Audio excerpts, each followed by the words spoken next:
Ceux qui prétendent être au pouvoir depuis une semaine, est-ce que nous sommes encore allés aux urnes après les premières élections qui ont eu lieu? Nous nous posons donc cette question.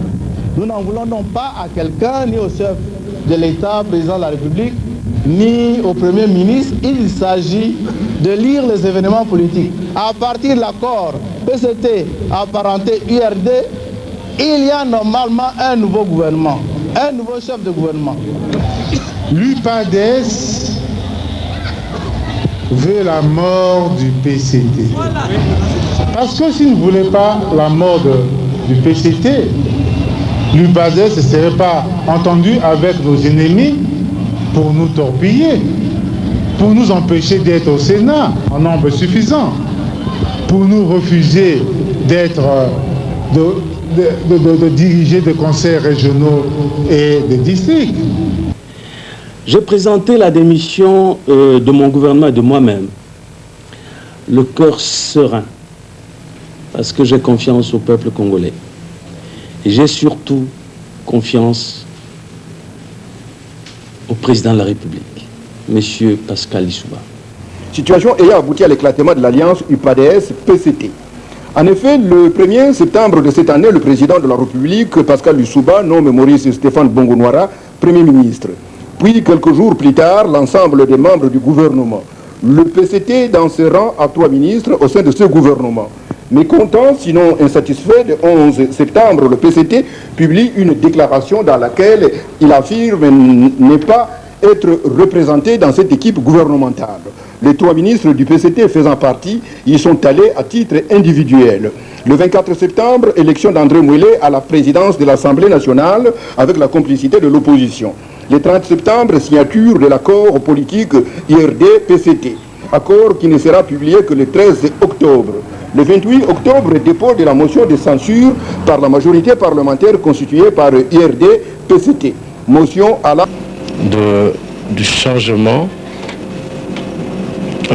qui s'est dégagé au niveau de l'Assemblée nationale lors de l'élection du président Mouelet à la présidence de l'Assemblée nationale.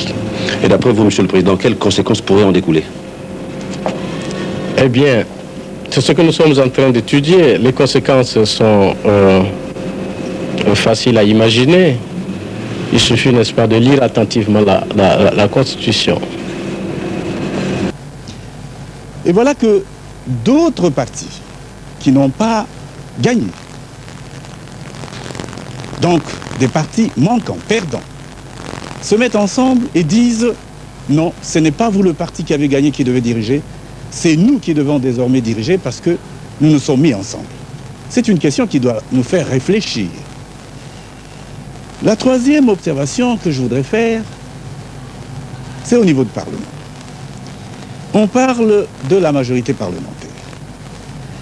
Aujourd'hui, c'est l'URD et le PCT qui estiment constituer la majorité parlementaire et partant, sans doute, voudraient avoir un gouvernement.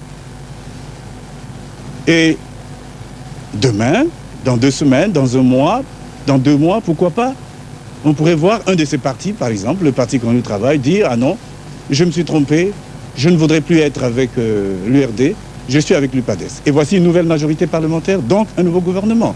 Je suis surpris parce que pendant toute ma campagne électorale, surtout dans le pôle, j'ai passé tout ce temps-là à dire que je n'étais pas ceci. Vous savez qu'on m'a traité d'être un chef de la Jiménère, par exemple. Un chef de la Jiménère. Hein? N'est-ce pas? J'ai jamais été dans la Jiménère. Et pourtant, je passais pour être un agent de la Jiménère. On a dit que j'avais pris de l'argent chez le président Sassou, que même je dormais là-bas. Oui, que je dormais là-bas, voyez-vous. Alors maintenant, quand j'apprends que ceux qui véhiculaient ces messages-là s'entendent avec ces gens-là, vraiment, je ne sais pas. Enfin, il vous appartient d'en juger. Nous avons une constitution sophistiquée. Et il faut que les Congolais sachent l'utiliser pour l'intérêt général des Congolais.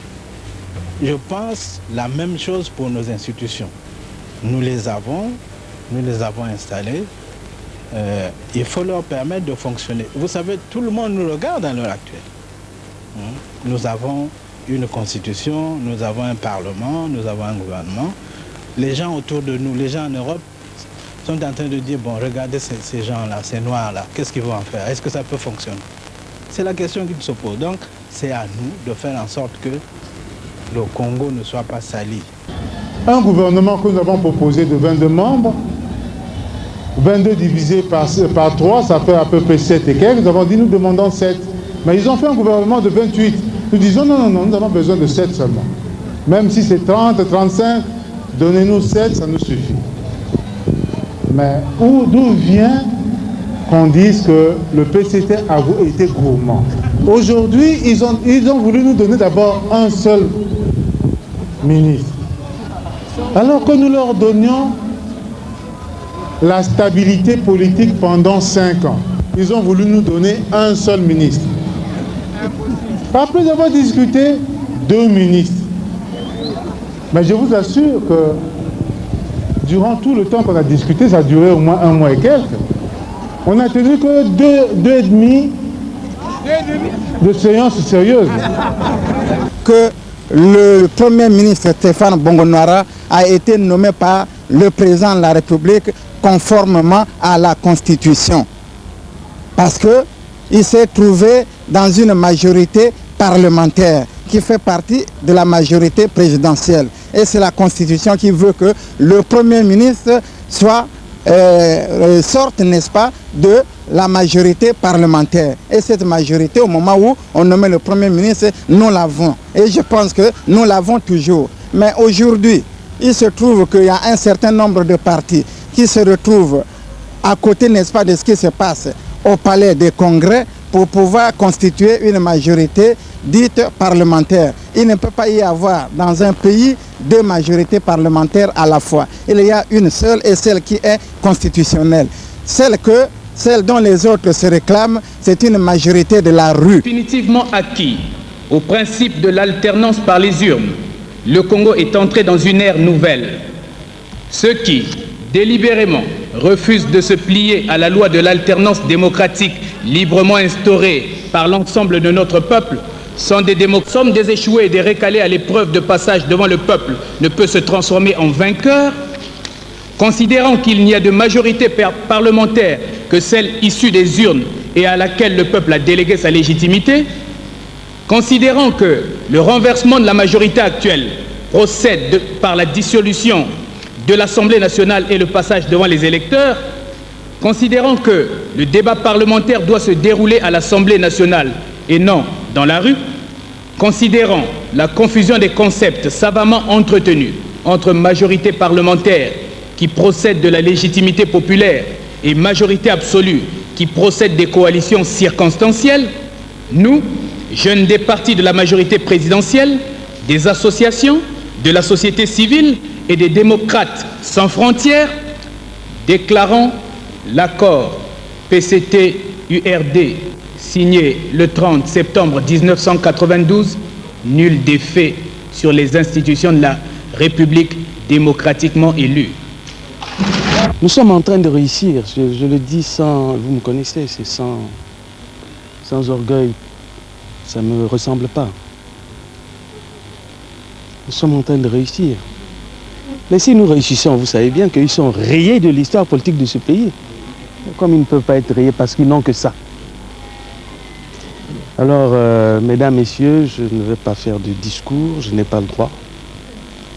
Nous aimons trop ce peuple pour aider à sa division. Nous aimons trop une jeunesse responsable. Rappelez-vous, la première rencontre que j'ai eue avec la jeunesse. Je croyais même que j'allais être lynché, mais à la fin, ils m'ont applaudi. Parce que je suis incapable de démagogie. Je leur ai dit, la jeunesse doit apprendre à apprendre parce que demain, c'est elle qui prendra les rênes du pouvoir. Nous revenons à l'objet premier de la création du Club A4. Nous vous avons dit que le Club A4 avait été créé pour défendre et promouvoir les valeurs de démocratie. Face à cette situation qui vient de se produire, nous avons un regard, en tout cas interrogateur. pourquoi nous allons vers la défense des valeurs de démocratie et on assiste aujourd'hui, si vous voulez, à des situations qui sont créées un peu au gré des humeurs. L'accord PCT-URD qui a été signé ne met en aucun cas en cause, en ce qui nous concerne, la majorité parlementaire qui est issue des urnes. Donc, aujourd'hui, nous ne pouvons concevoir que les valeurs de démocratie puissent être remises en cause sur une simple humeur des dirigeants politiques, quels qu'ils soient. Donc, en ce qui nous concerne, cette situation, et je pourrais la qualifier comme un complot qui a été tout à fait organisé pour un gouvernement qui vient d'être créé, qui vient d'être mis en place, et qui n'a, je dirais, presque pas posé d'acte. Comment voulez-vous aller jusqu'à le sanctionner alors que ce gouvernement, si on se souvient bien, vient en l'espace d'1 mois seulement, dès sa mise en place, de payer 2 mois de salaire aux fonctionnaires de l'État qui étaient restés sans salaire, qui vient de commencer à payer les bourses des étudiants, qui paye les indemnités aux agents retraités de l'État. Nous ne voyons pas sur quelle base on peut sanctionner un gouvernement qui n'a même pas, je dirais, qui ne s'est même pas encore assis. Compétence, mon cher le président du Rassemblement pour la démocratie et le développement, M. Yumbi Opango, ont dominé l'entretien de cet après-midi entre la direction du parti et la base. L'entretien de ce jeudi était une occasion donnée au bureau exécutif de la JRDD, MFDD, club et comité de soutien au RDD de se faire une idée sur la position du parti sur les enjeux politiques de l'heure. Sur ce point, le président du RDD a dit que la position du parti reste celle connue depuis la dernière réunion tenue à l'ENAM. Elle ne pourra plus faire l'objet d'un changement quelconque, car depuis le 2e tour des présidentielles, le parti avait opté pour porter ses voix au candidat de l'UPADES, M. Pascal Lissouba. Le président du RDD a insisté sur l'accord du parti avec l'UPADES. Sur ce point, Jacques-Joachim Yombi Opango persiste ici. L'accord avec l'UPADES a été, est et sera. Le président a terminé en invitant les militants à la vigilance. Ces gens-là, en fait, symbolisent un conglomérat de braves gens, certes, mais dont la bravoure est éclipsée par un dénominateur commun qu'on peut appeler la mauvaise foi ou la volonté de prendre le pouvoir par la force. Nous disions donc qu'ils ont une constitution particulière. Celle-là n'est pas la nôtre. Dans leur constitution, voilà ce que dit l'article 1, et c'est l'unique article. Écoutez bien, cet article dit ceci.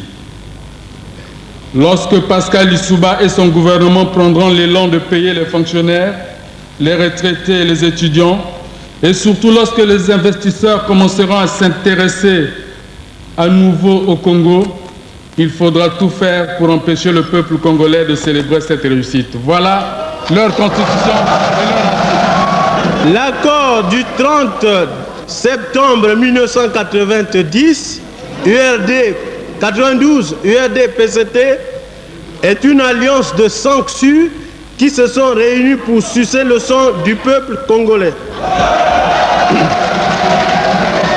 Il s'agit en fait des dirigeants qui n'ont pas un idéal commun. La plupart d'entre eux sont des anciens politiciens qui ont toujours combattu le professeur Pascal Lissouba sous le monopartisme. Ayant été placés au pied du mur par la démocratie, ils ont accepté la victoire du professeur Pascal Lissouba du bout des lèvres, sachant très bien qu'ils allaient frapper à temps opportun. D'où la signature de l'accord URD-PCT du 30 septembre 1992. Le gouvernement vient à peine d'être installé. Pourquoi êtes-vous pressé? Laissez-nous 3 mois. Nous avons des dossiers. Nous allons bientôt aboutir. Ça, ce n'est pas l'affaire de la démocratie. il ne s'agit pas d'aimer quelqu'un ou de ne pas l'aimer. Il s'agit de constater que le gouvernement qui est là ne bénéficie plus de la légitimité et qu'il faut nommer un autre, comme le prévoit la Constitution. Sophistiqué ou pas.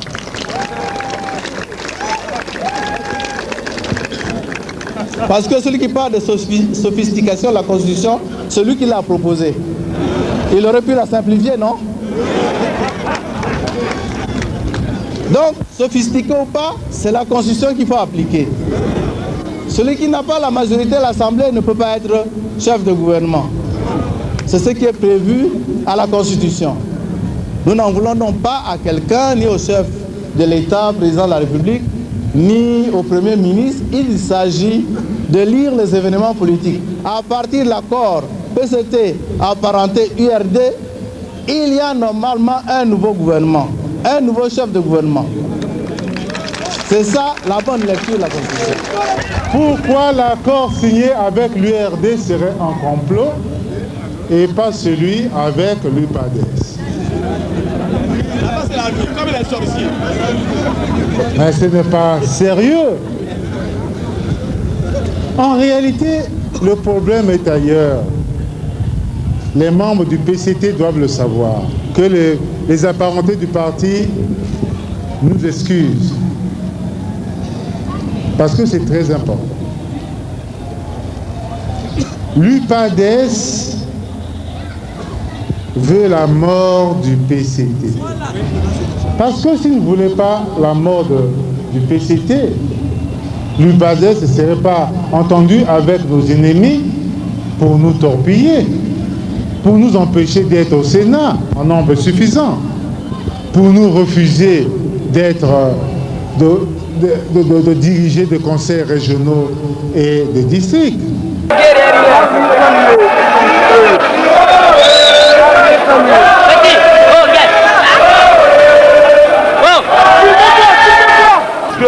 Mboka ekomi kokota mobulu saso azalaki bokonzi tosali conférence nationale makambo tout basali ye andimi yango pe alobi j'assume les plus honnêtes personnes ya mboka oyo nga nazomonaka bakomi makasa lelo baprésident Bernard Kola bazo reconnaître que saso azali grand démocrate mais ezali mpona nini parce que alakisi calme alakisi baqualité ya motema na ye lelo ye atiki mboka mobulu ese ekoti parce que tosigné ke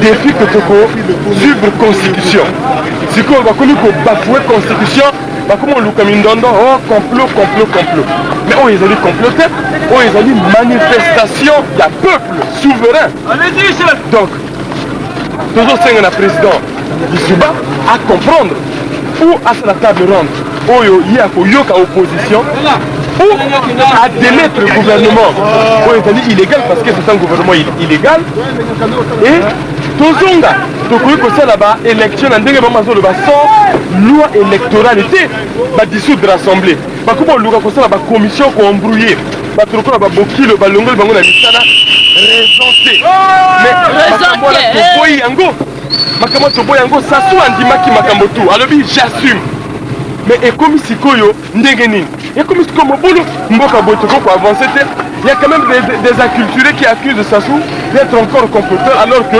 mboka ekomi la démocratie et toujours fait sa raison na Chirac on a wakiti mboka oyo ezali Afrique démocratie ezali trop précoce ezali précoce parce que bato bamesenité bameseni kosala mobulu bameseni kosala bascandale bakomo luka sikoyo gouvernement est la fragile, Assemblée nationale est la fragile, Makamboto est la fragile. Bon, on a des grands frères comme les Yombi au Pango qui sont devenus méconnaissables. Parce que quand on a position le peuple même a été complexé. Un ancien chef d'État, quand on parle de la table ronde, c'est les Yombi qui allaient essayer d'organiser, de temporiser. Mais aujourd'hui, ce sont les Yombi qui agitent les gens au Rwanda. Mais pourquoi ils ne font pas les discours ici à Brazzaville? C'est qu'ils n'ont pas de force. Ils sont faibles. Et c'est des faux politiciens.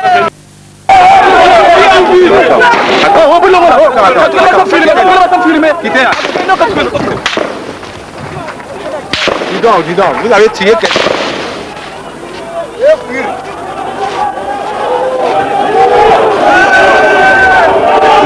la Faucon, la fusillade, la garde présidentielle, il y a eu un mort ici.